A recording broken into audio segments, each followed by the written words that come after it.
Hello and assalamu alaikum. In today's lecture, we're going to talk about contract of employment and labor turnover. So, without further ado, let's begin. Contract of employment is basically a formal document, like it's an official document, which sets out the terms and conditions as well as the responsibilities and duties to the job of an employee. Conditions set out could include work hours, rate of pay, holiday entitlement, etc. So it's basically a document that you give you to your employee so that they can know about what are their work hours, their rate of pay, holiday entitlement, all those conditions that they have already agreed upon when the employee was recruited first, and all those terms and conditions that the employee has to apply to, and those duties of the job that the employee has to do. So all these specifications are written in this particular contract, which is signed by both the employee and the employer.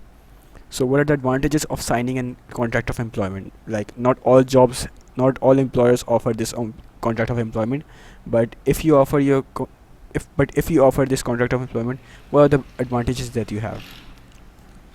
Well, it gives clarity about the responsibility of both employee and employer and the protocols that exist in the business.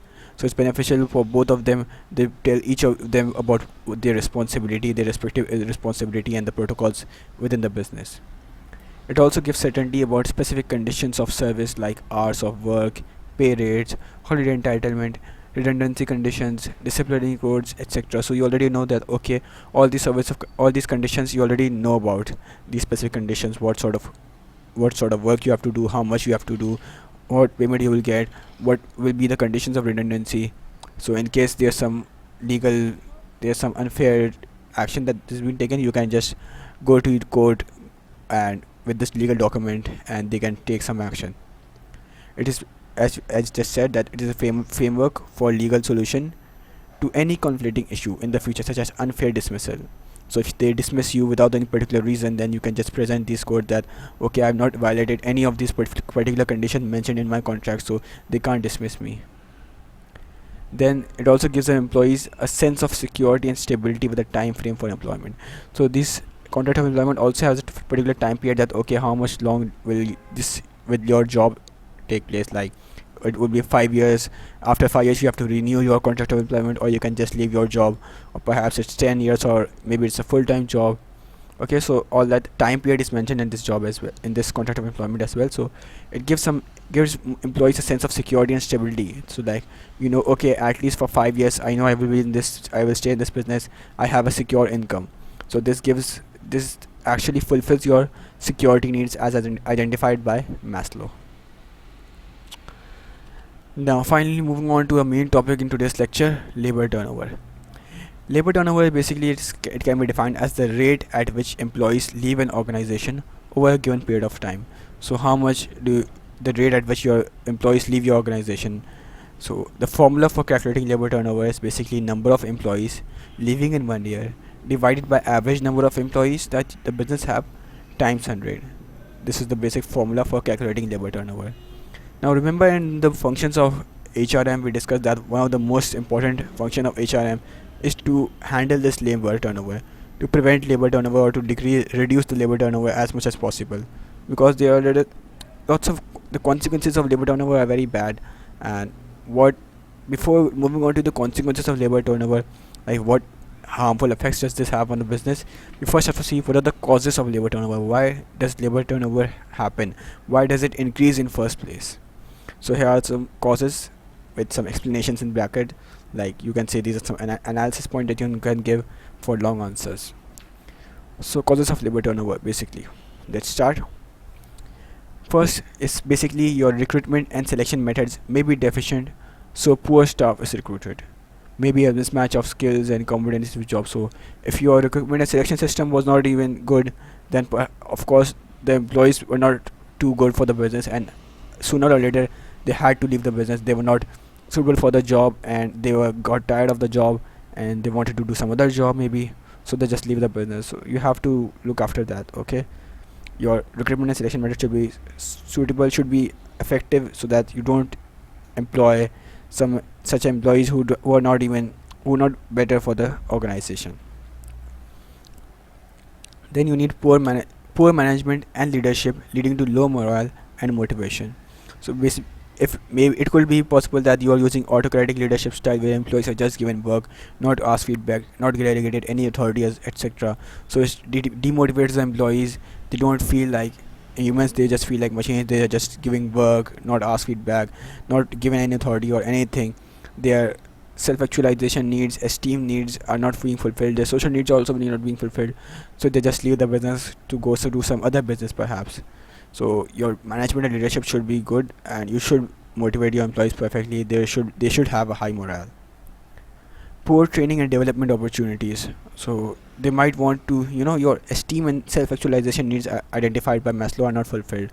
So if you don't train your employees, they might want to, improve their skills. They might want to improve themselves, but if you don't provide them with the proper training or development, then they might not be happy with that. Low wages and poor working conditions.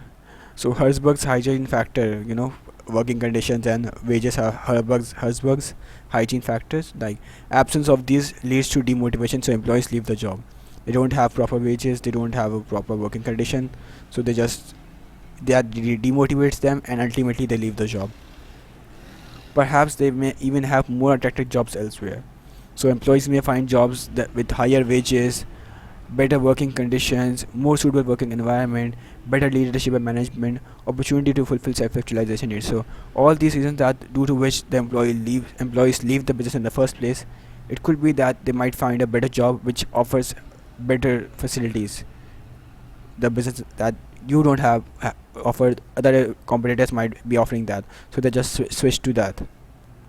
And that's all about the causes of labor turnover. The last point is something to be noted, very important point, that this particular point, that it could also take place due to the nature of business. Casual part-time employees might explain a relatively high labor turnover. So basically, if you have part-time employees, your labor turnover will increase because employees will leave. A lot of employees will leave in 1 year because they don't have a permanent job. They have a part-time job. When their time is over, they leave the business. So in such businesses, that's the nature of the business. So they will have high labor turnover, and that's not something too bad. It's just that okay, they have part-time jobs. It's not any of these reasons won't be. It's not necessary that they have any of these reasons. It's just that the nature of the business is something like that. Now, what are the consequences of all these causes? Okay, we know that okay, ultimately labor just leaving. So why are we worried about that? What's the problem that's causing? We're not paying the labor or anything. Our salary is being you don't have to pay salary or anything. But why is it so disadvantageous? Well, these are the consequences that labor turnover have. High labor turnover means lots of employees leaving in 1 year. So insufficient staff, you won't have any staff. Won't be able to service your customers properly. So if your existing employees may not have the social skills to deal with customers, so you're not able to have good communication like the employees who left the organization. Customers are ultimately dissatisfied and may switch to other firms or competitors. So you need to have sufficient staff. If your staff is leaving, you don't have any more people who could deal with the customers effectively, or your production might be slow, due to which your customers have to wait for a longer period of time to get their order, and that ultimately causes customer dissatisfaction. So they ultimately customers will leave the business, will leave having business with your firm and switch to other competitors, other firms. Another consequence is that existing staff are put under more pressure. They have to carry out the functions of those who left the organization until someone new is recruited. They may not have the appropriate skills for the vacant positions, or they may get too tired with extra work. And even it's also possible that they were not able to give extra time to other important matters outside business like family time. So because of all these issues, like those existing staff are put under more pressure, they have to carry out all this work, and because of all this work, it is possible that that particular existing staff also starts leaving. So once your labor turnover starts increasing and you're not dealing with that, it will keep increasing because your existing staff will be put under more pressure, and they'll also start leaving eventually. Business objectives are not achieved. Well, a business may have an objective, like say example I've given over here is that of increasing its sale by 20%. in a year, but due to high labor turnover, the production process would be disrupted, and hence the business won't be able to reach its target production and sales. Your production process basically gets slowed with labor turnover. Your employees are leaving. Your process is getting slower and slower. So overall, the process has just been got disturbed, and you can't reach your particular objectives, profit maximization, sales, or any other objective you might have. You just can't reach that particular objective.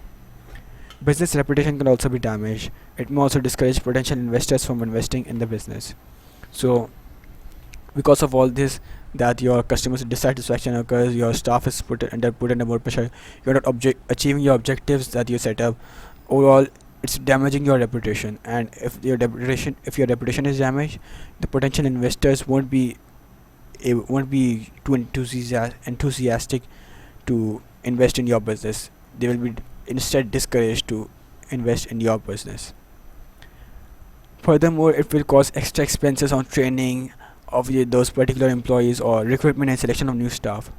Training of those employees, like if let's say your senior, this could be a big this could be an even bigger issue if skilled or senior employees leave the business, as the remaining employees won't be able to match their skills or not able to carry out their work until someone new is recruited.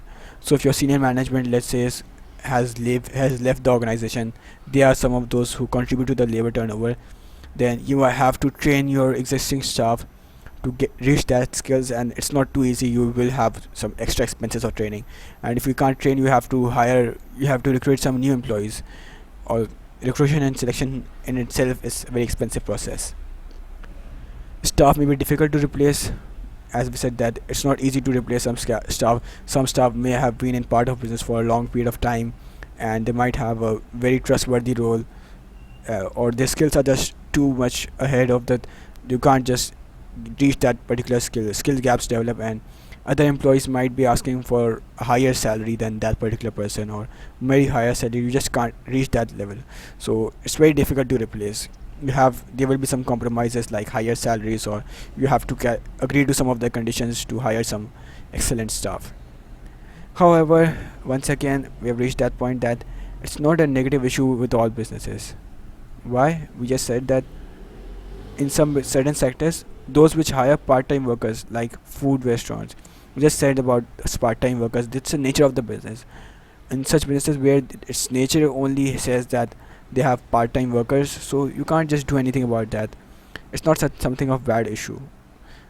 And that's all about today. We talked about labor turnover and contract of employment, what are the causes and consequences. But do know that not all businesses have high labor turnover because of bad reasons. Some also happen because of this particular reason of, sorry, not redundancy, right? Particular reason of nature of business. The business nature is of part-time employees, so they will have a high labor turnover, but it won't have any negative issue on certain sectors unless it's having some of these consequences. But these consequences only occur in normal businesses which hire full-time employees or long-term employees. Okay, so thanks for watching, and Allah Hafiz.